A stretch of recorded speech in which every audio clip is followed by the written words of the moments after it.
नमस्कार। मैं विजय कुमार सेन आप सभी का नव भारती स्टडी सर्किल में एक बार फिर से स्वागत करता हूं। और जैसा कि आप लोग को पता है कि हम कॉमर्स 12th क्लास के बारे में पढ़ाई कर रहे हैं और 12th क्लास का जो सब्जेक्ट बीएसटी जो है व्यावसायिक अध्ययन जो है उसका चैप्टर नंबर 3 पूरा हो चुका है। चैप्टर नंबर जो 4 है वो चल रहा है, ठीक है। और चैप्टर नंबर 4 जो है वो है अभिप्रेरणा। पिछले वीडियो में हम इस अभिप्रेरणा के बारे में जो सामान्य जानकारी है, जिसमें इसका अर्थ, इसकी परिभाषा और इसका उद्गम, इसके पुराने साक्ष्य रामायण महाभारत में इसके बारे में क्या लिखा हुआ है, ये चैप्टर क्यों पढ़ा जाता है, इसको पढ़ने के पीछे क्या उद्देश्य, तमाम जानकारी हम पिछले वीडियो में समझ चुके हैं, पढ़ चुके हैं। आज के इस वीडियो में हम मोटिवेशन जो है, अभिप्रेरणा जो है, उसका अगला स्टेप पढ़ने जा रहे हैं। और आज का हमारा जो स्टेप है वो है इंपॉर्टेंस। आज का हमारा जो स्टेप है वो है मोटिवेशन का इंपॉर्टेंस की। मोटिवेशन का इंपॉर्टेंस क्या है बच्चों? वैसे तो जब हमने इसका अर्थ समझ लिया, इसकी परिभाषा समझ ली, इसकी विशेषता समझ ली, तो इसका अर्थ, परिभाषा खुद व्यक्त करती है कि इसका महत्व क्या है, ठीक है। लेकिन फिर भी कुछ बिंदुओं के माध्यम से हम जानेंगे कि मोटिवेशन जो है उसका एक मैनेजरल लाइफ के अंदर, हमारी लाइफ के अंदर, सोशल लाइफ के अंदर, ठीक है, क्या महत्व है। और एक मैनेजर के लिए मोटिवेशन का क्या महत्व है। तो आइए चलते हैं अभिप्रेरणा की आवश्यकता और महत्व। मोटिवेशन के बारे में कल हमने बात की थी कि मोटिवेशन जो है वो एक ऐसी शक्ति है जो हमें कार्य करने को प्रेरित करती, कार्य करने को मजबूर करती है, ठीक है। तो आइए हम बात करते हैं कि मोटिवेशन का क्या महत्व है। देखिए,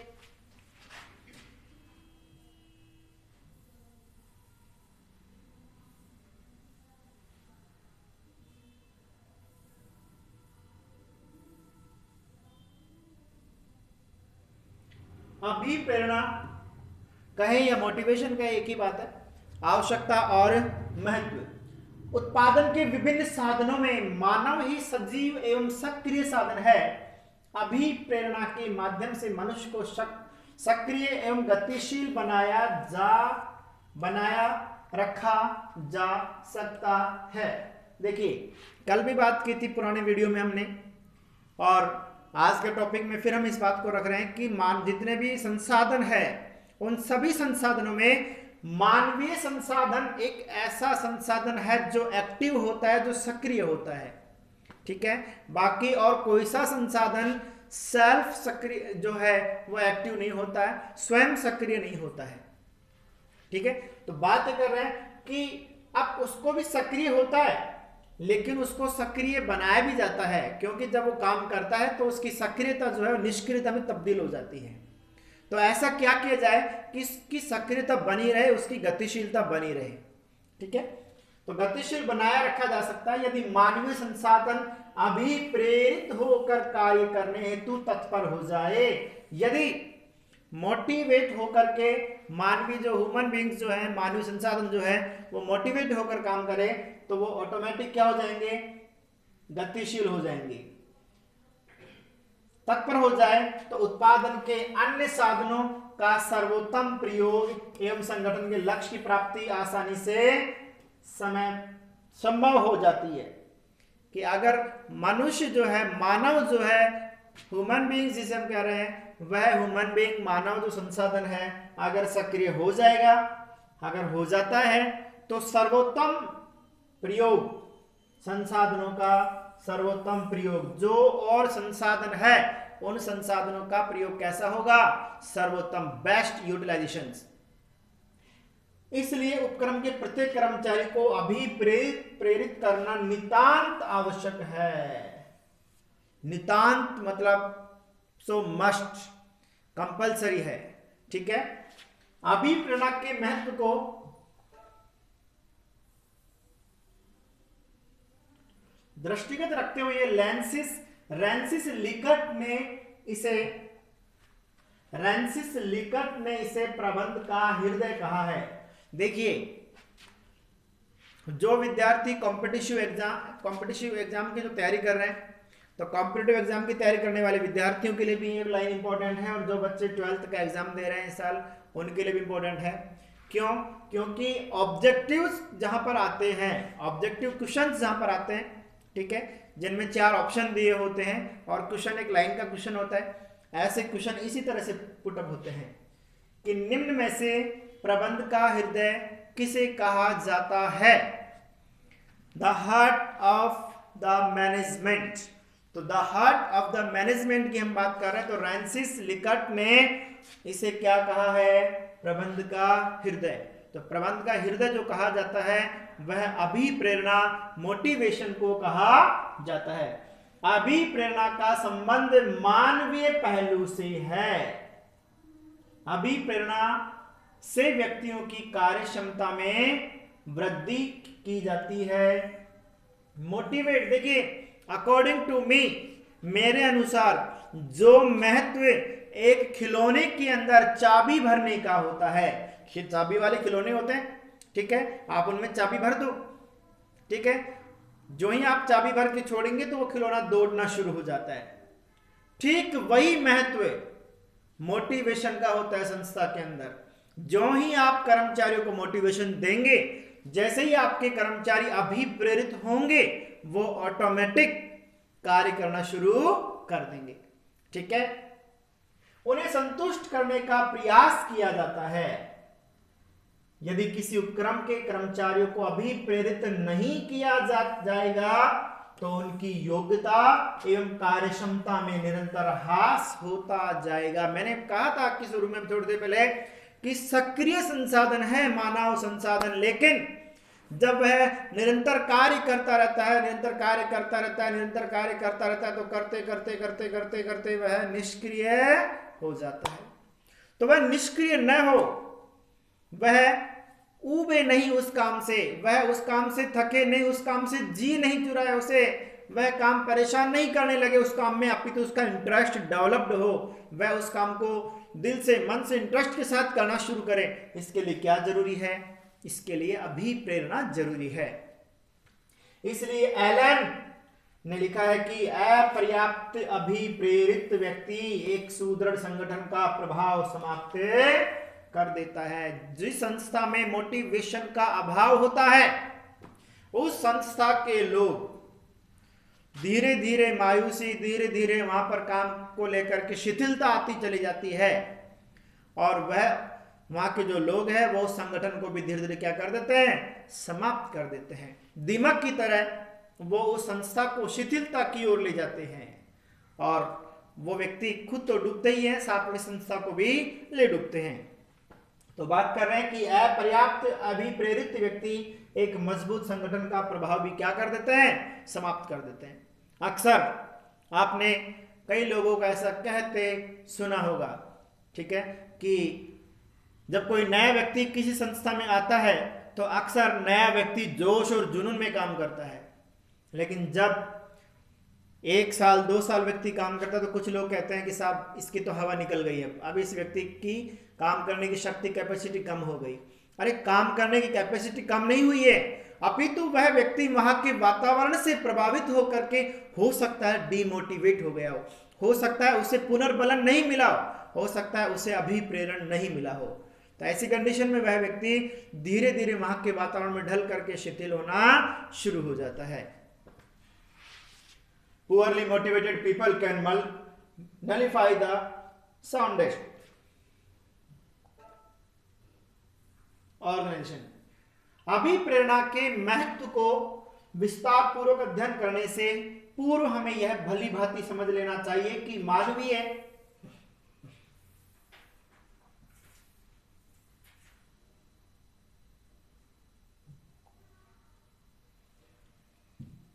मानवीय व्यवहार का अध्ययन सदैव से ही जटिल, चुनौतीपूर्ण एवं रहस्यमय रहा है।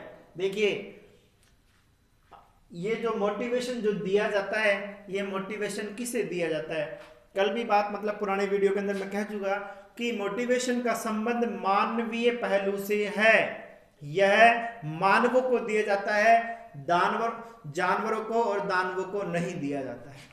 ठीक है, इसका संबंध जानवरों से या भौतिक संसाधन से नहीं है।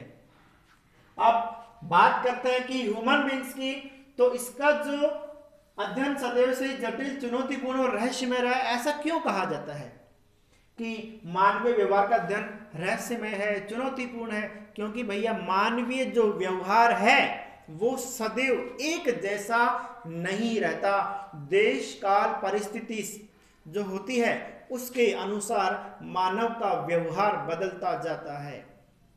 सर्दी, गर्मी, हाँ, मोटिवेशन, डिमोटिवेशन, प्रतिफल, एनवायरमेंट, ठीक है, ये सभी वो चीजें हैं जो व्यक्ति का व्यवहार क्या करती है, बदलती है। किसी दिन आपने देखा होगा आपके घर में आपके पापा कभी ऑफिस से आते हैं तो कई बार देखा होगा कि बहुत खुश होते हैं, ठीक है, और अपने बच्चों को बहुत प्यार करते हैं। मेरा बेटा आज तो बहुत सियाना है, मेरा बेटा ऐसा है, मेरा बेटा। और कभी कभी देखा होगा पापा ऑफिस से आए, पापा का चेहरा लाल हो रहा है, जो ही बेटा उसके पास में है, बेटा भाग यहाँ से। तो ये क्या है? ये उसका व्यवहार है, क्योंकि आज पापा का मूड सही नहीं है। तो मानव का जो व्यवहार है वो सदैव एक जैसा नहीं होता। ठीक है, ये तो दिनों की बात की। कई बार तो कंडीशन ऐसी होती है कि क्षण के अंदर, मिनटों के अंदर, सेकंडों के अंदर व्यवहार बदल जाता है। एक व्यक्ति बहुत प्रसन्न है, आप उसको थोड़ा सा तू तड़ाके से, थोड़ा सा अपशब्दों के साथ प्रयोग कर दो, फिर देखो उसका व्यवहार कैसे बदलता है। तो मानवीय व्यवहार सदैव एक जैसा नहीं रहता। कहीं थोड़ा सा सम्मान में कमी कर दो आप, फिर देखो मानवीय व्यवहार कैसे बदलता है। ठीक है, तो बात कर रहे हैं कि अभिप्रेरण के माध्यम से कर्मचारियों के इस चुनौतीपूर्ण व्यवहार तथा उनकी इच्छाओं, भावनाओं, संवेगों, उद्वेगों, आवश्यकताओं, महत्वाकांक्षाओं, प्रेरणाओं आदि को समझकर उनके व्यवहार को संस्था के अनुकूल बनाया जाता है। देखिए,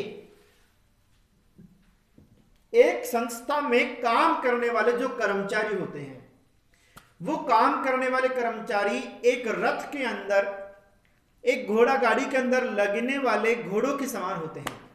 जैसे एक रथ है जिसके अंदर 10 घोड़े लगे हुए हैं, ठीक है, 10 रथ, एक रथ है जिसमें 10 घोड़े लगे हुए हैं। अब वो 10 जो घोड़े हैं उनकी चाबुक, उनकी जो लगाम है वो एक व्यक्ति के हाथ में है। जब तो सही है, वो सबके सब एक डायरेक्शन में चले, वो सबके सब बराबर चले, तब तो रथ स्पीड से चलेगा। अगर वो 10 के 10 घोड़े अलग अलग दिशाओं में जाएं, उनमें से कोई तेज दौड़े, कोई धीरे चले और कोई चले ही ना, तो बताओ क्या ऐसी कंडीशन में वो रथ दौड़ेगा? क्या वो रथ अपने लक्ष्य को प्राप्त करेगा? नहीं कर सकता। वो 10 के 10 घोड़े एक साथ दौड़े, एक दिशा में दौड़े, इसलिए क्या जरूरी है? इसलिए मोटिवेशन जरूरी है। रथ के रूप में संस्था है। यहां पर रथ जो मैंने आपको एग्जांपल के रूप में बताया है, रथ क्या है? रथ संस्था है। घोड़े क्या है? घोड़े कर्मचारी है। और चलाने वाला कौन है? चलाने वाला मैनेजर है। जो मैनेजर जो है वो उनको चलाने वाला है। अब उनको किस प्रकार से मोटिवेट करता है? क्यों? क्योंकि हर व्यक्ति की मांग, रुचि, फैशन, आदत अलग होती है। हर व्यक्ति की सोचने की शक्ति, समझने की शक्ति, हर व्यक्ति का दृष्टिकोण अलग अलग होता है।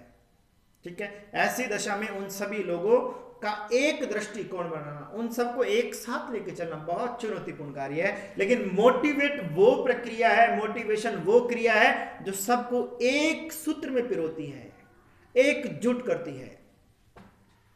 कर्मचारियों में संस्था के प्रति अपनत्व, निष्ठा, वफादारी की भावना पैदा की जाती है।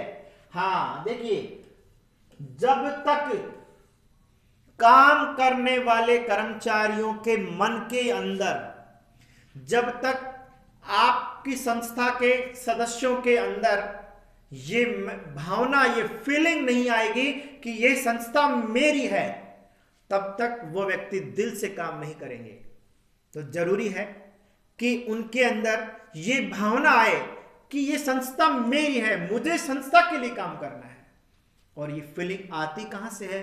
बाजार में, दुकान पे तो मिलती नहीं कि भैया क्या भाव है, 5 किलो वफादारी दे दो मुझे, 2 किलो निष्ठा भी दे दो, है ना, 4 किलो अपनत्व भी दे दो। ऐसा तो होता नहीं है। ये चीजें आती है मोटिवेशन से, ये चीजें आती है उनके प्रति कार्य करने से। जब आप उनके प्रति अच्छा व्यवहार रखेंगे और उनको समय समय पर प्रेरित करेंगे, अभी प्रेरित करेंगे, तो उनके अंदर ऑटोमेटिकली आपके प्रति क्या जनरेट होगी? वफादारी, अपनत्व की भावना, ऑटोमेटिकली संस्था से लगाव हो जाता है। ठीक है।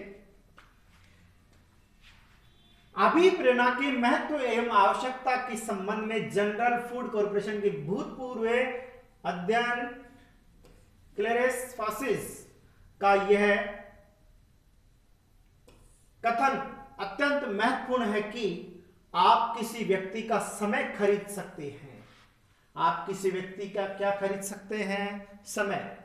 आप किसी व्यक्ति की विशिष्ट स्थान पर शारीरिक उपस्थिति खरीद सकते हैं, किंतु आप किसी का उत्साह, पहलपन या वफादारी नहीं खरीद सकते हो।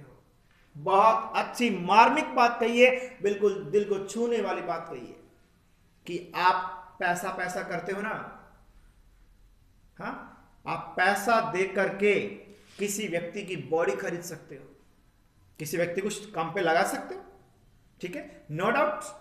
और क्या कहा है? उसका समय खरीद सकते हो कि भैया 2 दिन तक मेरे पास यहां पे रहेगा, बिल्कुल वो 2 दिन तक रहेगा आपके साथ। समय खरीद सकते हैं, उसकी शारीरिक उपस्थिति खरीद सकते हैं, किंतु आप उसका उत्साह, उसका पहलपन और उसकी वफादारी नहीं खरीद सकते।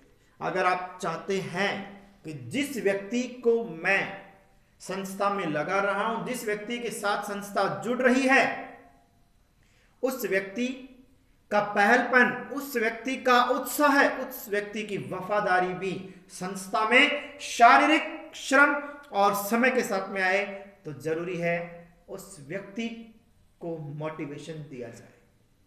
मोटिवेशन वो दवा है जो निर्जीव को सजीव की ओर ले जाती है। मतलब जो कर्मचारी काम के प्रति रुचि नहीं दिखा रहा, जिसकी इच्छा नहीं है, उसको इच्छा में तब्दील कर देता है। अभिप्रेरणा के महत्व को अग्रांकित बिंदुओं से स्पष्ट किया जा सकता है।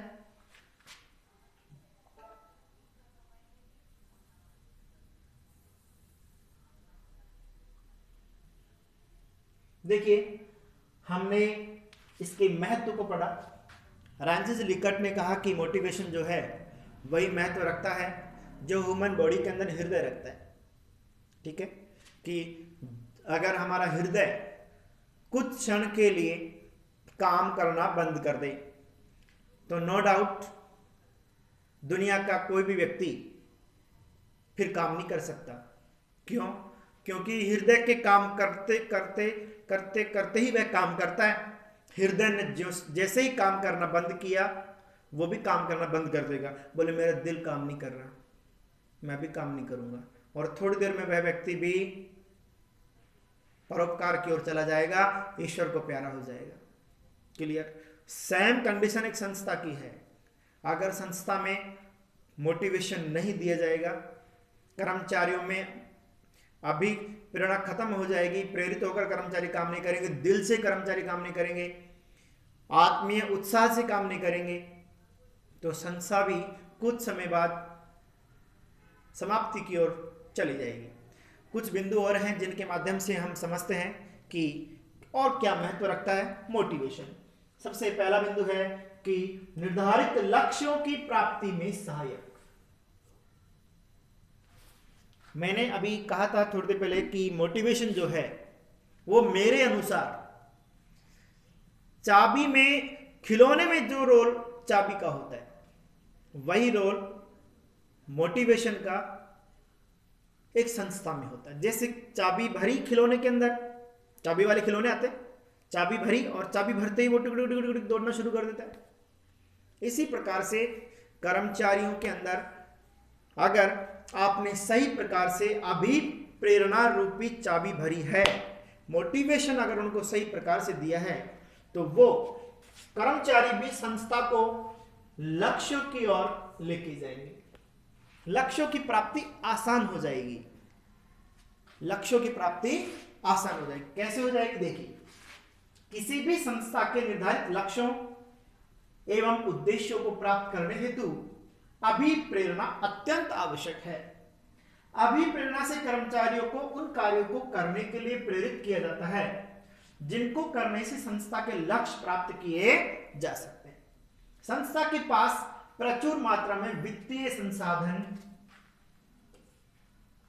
उच्च एवं गुणवत्ता किस्म का माल, श्रेष्ठ आधुनिक तकनीक तथा अन्य संसाधनों की उपलब्धता होने के बावजूद भी अभिप्रेरणा के अभाव में संसाधन का लक्ष्य प्राप्त करना कठिन हो जाता है। सब कुछ है, लेकिन क्या नहीं है? काम करने की आत्मा नहीं है, काम करने का मन नहीं है, काम करने का दिल नहीं है। और जहां पर काम करने का दिल नहीं है वहां सब कुछ व्यर्थ है। क्यों? क्योंकि काम करो तो किससे करो? दिल से करो। मोटिवेशन का मामला ये दिल का मामला है। इसी तथ्य को दृष्टिगत रखते हुए एलन ने ठीक ही लिखा है कि अपर्याप्त अभिप्रेरित कर्मचारी सुदृढ़ संगठन का प्रभाव भी समाप्त कर देते हैं। हम पढ़ चुके हैं, ये डबल प्रिंट है इसका। चलो आगे देखते हैं। पॉइंट नंबर 2,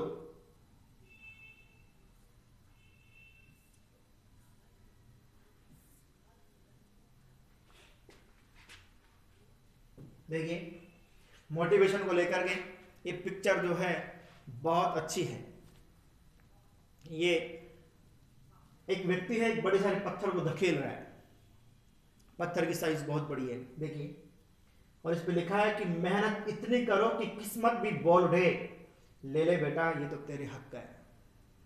जीवन में कई बार बहुत से ऐसे समय आता है कि हम मेहनत करते करते थक जाते हैं और ऐसा लगने लगता है कि बस अब कुछ नहीं है, अंधेरा सा चारों तरफ, कुछ जब दिखाई न दे तो ये मान के चलो कि कहीं ना कहीं आपकी मेहनत में भी कुछ कमी है।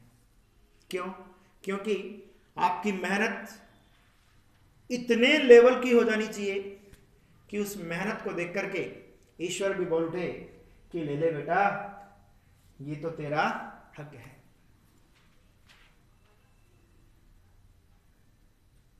चलिए सेकंड पॉइंट की बात करते हैं, कार्य संतुष्टि में अभिवृद्धि। कार्य संतुष्टि में अभिवृद्धि अभिप्रेरणा के द्वारा कर्मचारी द्वारा किए जाने वाले कार्य के प्रति उसकी रुचि पैदा करके। देखिए रुचि,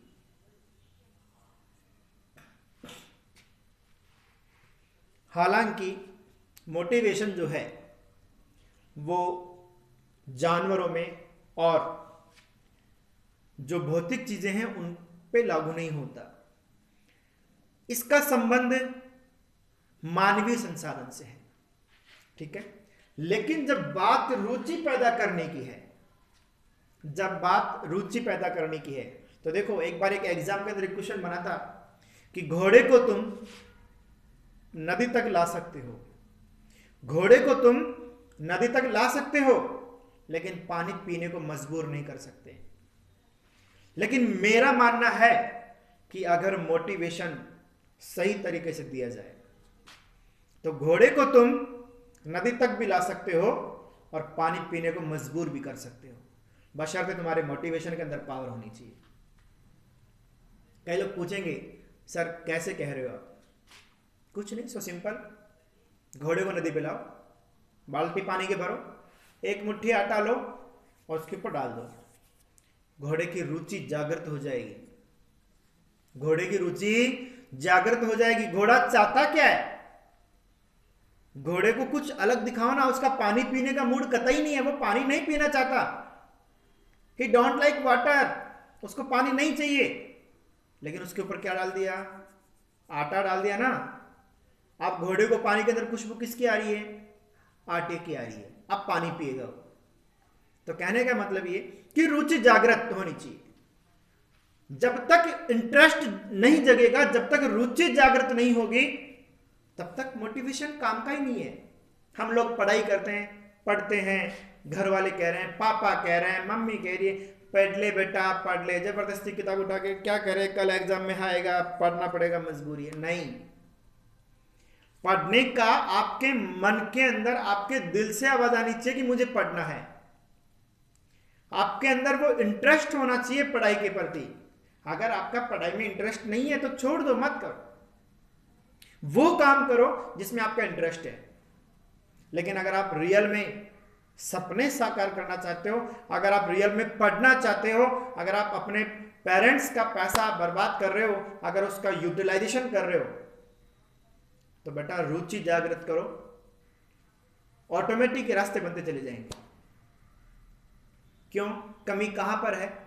हमें फिल्म देखना अच्छा क्यों लगता है? हमें किताब पढ़ना बुरा क्यों लगता है?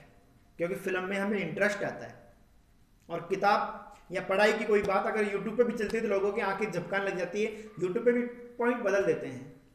अभी इसी यूट्यूब चैनल पे अगर कोई और अच्छी बात दिखाई जा रही होती है ना, तो बड़े गौर से उसको देख रहे होते हैं। लेकिन जब पढ़ाई की बात करते हैं ना, तो शायद हो सकता है कि 10-5 मिनट बाद उसको डाइवर्ट कर देते हैं, नहीं देख पाते हम आधे घंटे का वीडियो।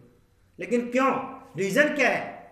एक सोचने का मुद्दा है, और वो रीजन है कि आपका इंटरेस्ट नहीं है, आपकी रुचि नहीं है, आपका लगाव नहीं है। एक बार प्यार तो करो इस किताब से, एक बार पढ़ाई से दिल तो लगा के देखो कम से कम।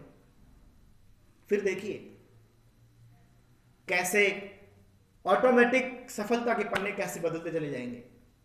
चलिए बात करते हैं। रुचि पैदा करके उसकी कार्य की महत्वता एवं उपादेय का विश्लेषण करके कर्मचारी की कार्य संतुष्टि बढ़ाई जा सकती है। यदि कर्मचारी की कार्य के प्रति रुचि जागृत नहीं की जाएगी तो वह कार्य के प्रति उत्साहित नहीं रहेगा। जबरदस्ती नहीं, उत्साहित, रुचि होनी चाहिए, इंटरेस्ट होना चाहिए, काम के प्रति उसका इंटरेस्ट होना चाहिए। यही नहीं, एक कर्मचारी अपने लाभों की तुलना अन्य व्यक्तियों को प्राप्त लाभों से करता है। मुझे क्या मिल रहा है, उसको क्या मिल रहा है। हर कोई, नो डाउट, हर व्यक्ति देखता है मैं इस काम को क्यों करूं, मुझे फायदा क्या इस काम से। हर व्यक्ति पहले प्रॉफिट देखता है। एक कर्मचारी अपने लाभों की तुलना अन्य व्यक्तियों को प्राप्त लाभों से करता है, वह तुलनात्मक दृष्टि से उससे ज्यादा लाभ मिलते हैं, तो यह कार्य के प्रति संतुष्टि महसूस करता है। एक संस्था में या एक व्यक्ति, मैं यहां पर हिंदी पढ़ा रहा हूं एक विद्यालय के अंदर, दूसरे विद्यालय के अंदर भी मैं हिंदी पढ़ा रहा, मतलब दूसरा टीचर दूसरे विद्यालय में हिंदी पढ़ा रहा है। वहां पर उसे हिंदी पढ़ाने के दूसरे विद्यालय में दूसरे टीचर को 15,000 रुपए दिए जा रहे हैं, सेम टाइम के, सेम क्लास पढ़ाने के। ठीक है, सेम दोनों की योग्यता है। यहां पर उसी समय का, उसी क्लास को पढ़ाने का, ठीक है, एक जो अध्यापक है उसको 10,000 रुपए दिए जा रहे हैं। दोनों की जब बात होती है, आपको वहां पर क्या सैलरी मिल रही है, आपको वहां पर क्या सैलरी मिल रही है, दोनों की बातचीत होती है। वो कहता है मुझे तो वहां पर 15 मिल रहा है, वो कह रहे हैं मुझे तो यहां पर 10 ही दे रहे हैं। जो कर्मचारी 15 ले रहा है वो अपने आप में संतुष्टि महसूस करता है कि यार चलो मैं बेस्ट हूं, उसका ऑटोमेटिक संस्था के प्रति लगाव जुड़ता है। जो कर्मचारी 10 में काम कर रहा है वो थोड़ा सा अपने आप को कमजोर महसूस कर रहा है कि यार आवश्यकताएं तो पूरी नहीं हो रही लेकिन काम करना पड़ रहा है, मजबूरी है। जो ही उसे अगर कोई बेस्ट ऑप्शन मिल गया वो तुरंत उसको डाइवर्ट करेगा, उसको छोड़ेगा। लेकिन ये इंडिया है, ये भारत है, हमारे यहां पर मानव संसाधनों की अधिकता है, इसलिए मानव संसाधन की कदर नहीं की जाती। वहां पूछो जहां पर मानव संसाधनों की कमी है। मानवीय संसाधन, एक कर्मचारी संस्था को अगर छोड़ दे जापान के अंदर, संस्था में भूचाल आ जाता है। लेकिन हमारे यहां पर एक कर्मचारी चला जाए तो दूसरा कर्मचारी 2 घंटे के अंदर अंदर लगने को तैयार होता है। तो यहां का थोड़ा परिदृश्य अलग है। ठीक है, तो हम बात ये कर रहे हैं कि तुलनात्मक दृष्टि से उसे ज्यादा लाभ मिलते हैं, तो वह कर्मचारी वह कार्य के प्रति संतुष्टि महसूस करता है। अभिप्रेरणा के द्वारा कर्मचारी की इस आवश्यकता को पूरा किया जा सकता है। अब बात आती है पैसों की। सर ऐसे तो हम सैलरी कब तक बढ़ाएंगे? हम उसकी सैलरी चलो मान ले 15,000 कर भी दे, फिर वो किसी ऐसे व्यक्ति से टकरा जाए जिसकी दूसरी स्कूल में सैलरी 20,000 होगी, तो क्या हम 20,000 सैलरी करें? फिर वो किसी ऐसे से टकरा जाए जिसकी सैलरी 50,000 होगी, हम क्या उसकी सैलरी 50,000 करें? हमारे तो नीड, हम तो इतना कर नहीं सकते, इतना तो नहीं कर सकते। लेकिन कम से कम आप उसको मोटिवेट तो कर सकते हो, आप उसको अपनत्व तो दिखा सकते हो, आप उसको यह तो महसूस करा सकते हो कि संस्था आपकी है। अगर आप इसको महसूस कराने में सक्षम हो गए तो ये मेरा मानना है कि वही कर्मचारी 10,000 के अंदर भी उतना काम करेगा जो दूसरा कर्मचारी दूसरे विद्यालय में 15,000 का काम कर रहा है। ठीक है, तो यह बात मैं नहीं कह रहा, ये कौन कह रहा है? मोटिवेशन कह रहा है। क्या पॉइंट है? कार्य संतुष्टि में अभिवृद्धि। अभिप्रेरणा आवश्यकता पूर्ति के माध्यम से कर्मचारियों को संतुष्ट करने का प्रयास करती है तथा विभिन्न वित्तीय एवं अवित्तीय घटकों द्वारा कार्य संतुष्टि स्तर में अभिवृद्धि करती है। चलते हैं अगले बिंदु की ओर, संसाधनों का सदुपयोग। संसाधनों का सदुपयोग। देखिए, कर्मचारी कार्य करता है, कार्य कौन करता है? कर्मचारी, है ना। मैनेजर तो काम करता नहीं है, मैनेजर तो उसको वॉच कर सकता है, मैनेजर उसको गाइडलाइन दे सकता है, मैनेजर उसको बता सकता है। हर कर्मचारी के पीछे पीछे पीछे पीछे पीछे पीछे मैनेजर तो नहीं घूम सकता ना, डायरेक्टर तो नहीं घूम सकता। अब अगर संस्था का कर्मचारी मोटिवेट है, अगर संस्था में काम करने वाला कर्मचारी अभिप्रेरित है, तो वह कर्मचारी संसाधनों का सदुपयोग करेगा। और अगर वह मोटिवेट नहीं है तो क्या होगा? मोटिवेट नहीं है तो देखो, आपने कई बार अपने आसपास देखा होगा घरों के अंदर, जब कभी मकान का काम चलता है घर में, जब कभी आपके आसपास कोई बिल्डिंग वगैरह बनती है, पता है क्या होता है? मिस्त्री और बेलदार जो होते हैं, उनका एग्जाम्पल दे रहा हूं। जब मालिक सामने खड़ा हुआ है, ठीक है, तो काम चल रहा है, धमाधम काम चल रहा है। मालिक थोड़ा सा पीछे हटे, ले रे बैठ जा, एक बीड़ी तू पी ले, एक बीड़ी मैं पी लेता हूं। हाँ, मालिक आ भी जाए तो साहब बीड़ी तो पी रहे थे, वो बीड़ी पी पी करके जो समय निकाल रहे हैं, ठीक है, संसाधनों का दुरुपयोग है। समझ में आया? तो बात ये कर रहे हैं कि संसाधनों का सदुपयोग और दुरुपयोग डिपेंड किस पे करता है? मोटिवेशन। संस्था के मानवीय संसाधनों के अनुकुशलतम उपयोग हेतु कर्मचारियों को अभिप्रेरित किया जाना आवश्यक है। एक कुशल कर्मचारी को यदि प्रेरित नहीं किया जाता तो उसकी कार्य क्षमता एक अकुशल कर्मचारी के समान ही होती है। बिना मोटिवेशन के कुशल में और अकुशल में कोई अंतर नहीं है। अभिप्रेरणा से कर्मचारी की योग्यता का विकास करके संस्था के हित में उसका सदुपयोग किया जा सकता है। एक अभिप्रेरित कर्मचारी व्यक्तिगत हितों की अपेक्षा संस्था के हितों को प्राथमिकता प्रदान करता है। दो हित होते हैं, एक खुद का स्वार्थ जिसे खुद का हित कहते हैं, स्वयं का हित कहते हैं, एक संस्था का स्वार्थ जिसे सबका हित कहते हैं। एक जगह मैंने कहीं लाइन पढ़ी थी कि यद्यपि मैं संस्था का प्रधान हूं, लेकिन संस्था मेरे लिए प्रधान है, लेकिन संस्था मेरे लिए प्रधान है। मतलब यहां पर प्राथमिक हित खुद का हित नहीं है, यहां पर प्राथमिक हित संस्था का, यहां पर सबका हित है, क्योंकि सब बढ़ेंगे, संस्था बढ़ेगी तो सब बढ़ेंगे। मनोबल में वृद्धि। मनोबल कार्य करने की इच्छा का नाम है। मनोबल क्या है? तो मनोबल कार्य करने की इच्छा का नाम है। अभिप्रेरणा से कर्मचारी की आवश्यकता की पूर्ति होती है एवं उसे मानसिक संतुष्टि प्राप्त होती है। मोटिवेशन से व्यक्ति क्या करता है? जैसे आपने देखा होगा कई बार, दो बच्चे हैं, एक बच्चे को आपने थोड़ा गिलास में दूध ज्यादा डाल दिया, दूसरे को थोड़ा गिलास में दूध कम डाला, कम वाला बच्चा रूठ जाएगा। अब कम वाला बच्चा रूठ जाएगा तो आप उसको समझाओगे ना, बेटा चुप हो जा, देख उसको दूध ज्यादा दिया ना, तेरे को दूध कम दिया ना, चुप हो जा। उसके दूध पीने के बाद मैं तुझे बिस्कुट भी खिला दूंगा, मैं तुझे टॉफी भी दे दूंगा, लेकिन उसको बताना मत, ठीक है। तो यहां पर मैं क्या बात कर रहा हूं? उसे क्या दिया? मोटिवेशन दिया। चाहे उसे दो या मत दो, लेकिन उसको एक सांत्वना तो मिल गई। तो बात ये कर रहे हैं कि उसे मानसिक संतुष्टि प्राप्त होती है। मानसिक संतुष्टि के परिणाम स्वरूप कर्मचारी का व्यवहार, प्रवृत्तियां संस्था के अनुकूल बनती है, जिससे कर्मचारी में अधिक से अधिक कार्य करने की इच्छा जागृत होती है। अगर कर्मचारियों का मनोबल बना हुआ है तो नो डाउट संस्था की सफलता भी निश्चित है।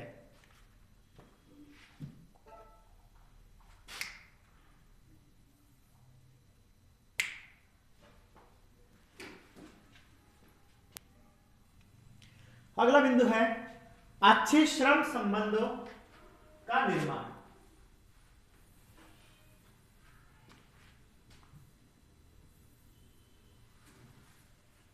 देखिए श्रम संबंध क्या है। एक संस्था में दो व्यक्ति होते हैं, एक होता है मैनेजर और एक होता है कर्मचारी। एक होता है मैनेजर और एक होता है कर्मचारी, है ना।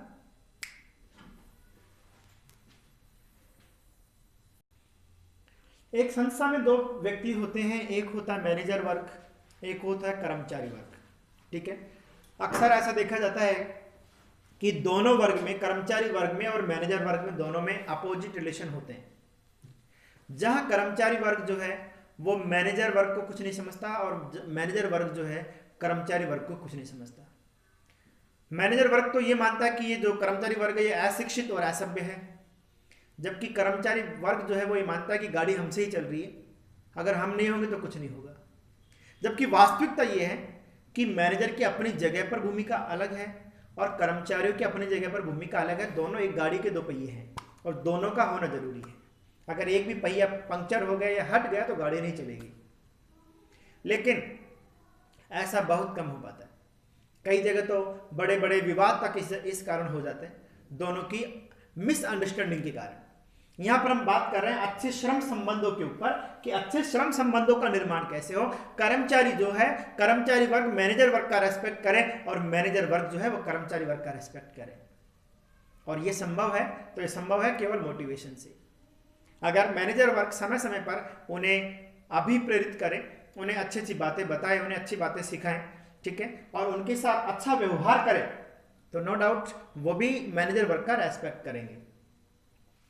अभी प्रेरणा इस बात पर बल देती है कि अब श्रमिक मूलतः एक मनुष्य है, अतः उसके साथ सम्मानजनक, बिल्कुल सम्मानजनक मानवीय व्यवहार करें। देखिए वो कर्मचारी बाद में है, हम तनिक थोड़े से पढ़ क्या गए, हम थोड़े से लिख क्या गए, हम थोड़े से अच्छे पोस्ट पे क्या बैठ गए कि हम मानवीयता को भूल जाते हैं।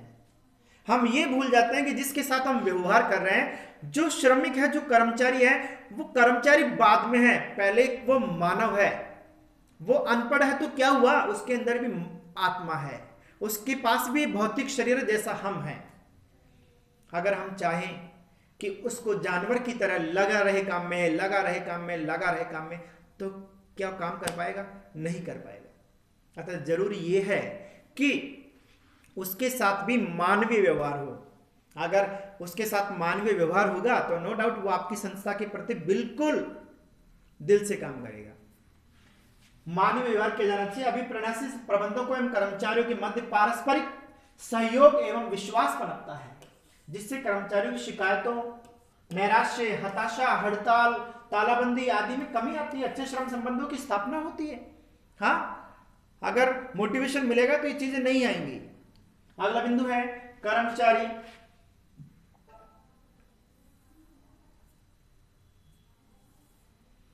कर्मचारी अनुपस्थिति एवं आवर्तन में कमी। कर्मचारी अनुपस्थिति एवं आवर्तन में कमी में जिस संस्था में कर्मचारियों के साथ अच्छा व्यवहार नहीं होता, जहां पर उनका मान सम्मान का ध्यान नहीं रखा जाता, जहां पर समय पर उन्हें वेतन नहीं दिया जाता, जहां पर उनके अकॉर्डिंग, उनकी आवश्यकता, उनके योग्यता, उनके काम के अनुसार वेतन नहीं दिया जाता, जहां पर समय पर वेतन नहीं दिया जाता, जहां पर उनका शोषण किया जाता है, वहां पर कर्मचारी काम तो कर लेगा मजबूरी में, लेकिन वो दिल से नहीं कर पाएगा। वो काम संस्था में आएगा तो सही, लेकिन जैसे ही मौका मिलेगा छोड़ेगा, भाड़ में जाए, छोड़ो इसको। वो छुट्टी करने का प्रयास करेगा या फिर परमानेंट उस संस्था को छोड़ने का प्रयास करेगा। अभी आगे आएंगे जापानी विचारधारा, उसको पढ़ेंगे हम, उसमें देखना कि कितनी अच्छी अच्छी बातें बताई गई है। कर्मचारी अनुपस्थिति मतलब है कर्मचारी छुट्टी ना ले, और आवर्तन का मतलब है संस्था को छोड़ के ना जाए। आवर्तन मतलब क्या? संस्था को छोड़ के न जाए। अगर ये दो बात आप चाहते हो कि संस्था में कर्मचारी छुट्टी भी ना करे और कर्मचारी हमारी संस्था में बना रहे, छोड़ के न जाए, तो उसको मोटिवेशन जरूरी है। उसकी नीड क्या है, उसकी आवश्यकता क्या है, उसको समझे। खुद की स्वार्थ को नहीं, अपनी जगह पर उसे और उसकी जगह पर खुद को बिठा के देखें। वातावरण, अभिप्रेत कर्मचारी अपने कार्य एवं वातावरण से संतुष्ट होते हैं। कार्य एवं लक्ष्यों को प्राप्त करने में अपना सकारात्मक सहयोग देते हैं, जिससे कर्मचारी अनुपस्थिति में कमी आती है, जिससे श्रम आवर्तन दर में कमी आती है। इस प्रकार एक अच्छी एवं सुदृढ़ अभिप्रेरण व्यवस्था से कर्मचारी अनुपस्थिति एवं आवर्तन में कमी लाई जा सकती है। प्रबंधकीय कार्यों का आधार जितने भी मैनेजरल वर्क्स हैं, नियोजन हो, संगठन हो, समन्वय हो, हमें तालमेल बनाना है, समन्वय बनाना है। मोटिवेशन लगा दो ना यार, सब लोग अपने आप जुड़ जाएंगे। मोटिवेशन वो फेविकॉल है जो रिश्तों, जो मानवीय व्यवहार को ज्वाइंट करता है, जोड़ता है, रिश्तों को जोड़ता है। हौसले के तरकश में कोशिश का वो तीर जिंदा रख, हार जाओ चाहे जिंदगी में सब कुछ, मगर फिर से जीतने की उम्मीद जिंदा रख।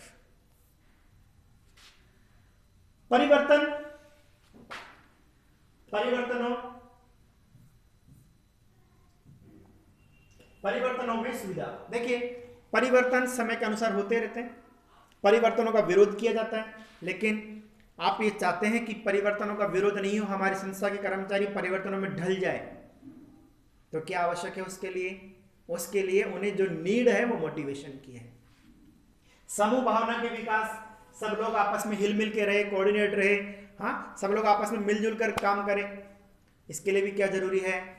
मोटिवेशन। अगर मोटिवेशन कर्मचारी में रहेगा तो लड़ाई झगड़े नहीं होंगे, सब लोग आपस में एक दूसरे की केयर करेंगे, एक दूसरे को अपनत्व की भावना से समझेंगे और सब हिल मिल के रहेंगे। संस्था की ख्याति में वृद्धि। और देखिए, जहां पर भाईचारा, प्रेम, अपनत्व की भावना होगी, जहां पर एक दूसरे को कोऑपरेट करने की भावना होगी, एक दूसरे के दुख को अपना दुख मानेंगे और अपने सुख को सबका सुख समझेंगे, सबको एक दूसरे के हितों को ध्यान में रखकर काम करेंगे, वहां पर ऑटोमेटिकली वो संस्था नहीं, वो स्वर्ग के समान हो जाएगी। वो लगेगा ही नहीं कि ये संस्था है, वो परिवार नजर आएगा। तो मेरा आप सभी से उम्मीद है कि आप जहां भी काम करें, आप मैनेजर के रूप में काम करें या कर्मचारी के रूप में काम करें, इन फ्यूचर आप संस्था नहीं, आप परिवार बना करके फिर काम करें। क्यों? क्योंकि संस्था में बंटवारा हो सकता है, लेकिन अगर आपने सब लोगों को परिवार बना के रखा तो परिवार में आपसी प्रेम, भाईचारा, सहयोग पाया जाता है, एक दूसरे के प्रति समर्पण की भावना पाई जाती है। और एक संस्था के अंदर भी यही होना चाहिए कि सब लोग एक परिवार की भांति रहे, तो ऑटोमेटिक संस्था की क्या बढ़ जाएगी? ख्याति में वृद्धि होगी, लोग आपकी संस्था से जुड़ना चाहेंगे, प्रॉफिट बढ़ेगा। व्यवहारिक प्रबंध की कुंजी है। EFL ब्रिज के शब्दों में अभिप्रेरणा व्यवहारिक प्रबंध की कुंजी है। अंडरलाइन कर लेना भाई, कॉम्पिटिशन एग्जाम में बहुत पूछा जाता है, और जो आपके 12th के ऑब्जेक्टिव्स हैं उसके अंदर भी आने का चांस है कि अभिप्रेरणा व्यवहार प्रबंध की कुंजी किसने कहा है? अभिप्रेरणा को व्यवहारिक प्रबंध की कुंजी किसने कहा है? तो अभिप्रेरणा को व्यवहारिक प्रबंध की कुंजी EFL ब्रिज ने कहा है। तथा निष्पक्ष रूप में प्रबंध का एक महत्वपूर्ण कार्य है। सभी प्रबंधकीय कार्यों में अभिप्रेरणा की क्रियान्विति आवश्यक है। अभिप्रेरणा के क्रियान्वयन से ही प्रबंधकीय कार्यों में गति लाई जा सकती है। तो बच्चों, ये था मोटिवेशन का महत्व, प्रबंधन का महत्व। उम्मीद करता हूं आपको समझ में आए होंगे। आपसे उम्मीद यह भी की जाती है कि इस वीडियो को अधिक से अधिक लोगों तक पहुंचाएं, अधिक से अधिक विद्यार्थियों तक शेयर करें, ताकि वो भी इस जानकारी का लाभ उठा करके अपने जीवन में उजाला कर सके। देखिए, जितना रोल इस वीडियो में मेरा है, मैं आपको समझा रहा हूं, मैं आपको बता रहा हूं। इस इलेक्ट्रॉनिक टाइम के अंदर, इस आधुनिक समय के अंदर अगर आप एक अच्छी वीडियो को अपने दोस्तों को शेयर कर रहे हैं, तो जितना काम मैं शिक्षा का दान करके कर रहा हूं, उतना ही काम आप भी कर रहे हैं। तो आप भी इसमें पीछे न रहें। मैं अपने नॉलेज आपको दे करके अपना काम कर रहा हूं, और आप इस वीडियो को अधिक से अधिक लोगों तक पहुंचा करके अपनी भूमिका निभा सकते हैं। जय हिंद, जय भारत। फिर मिलेंगे अगले वीडियो में।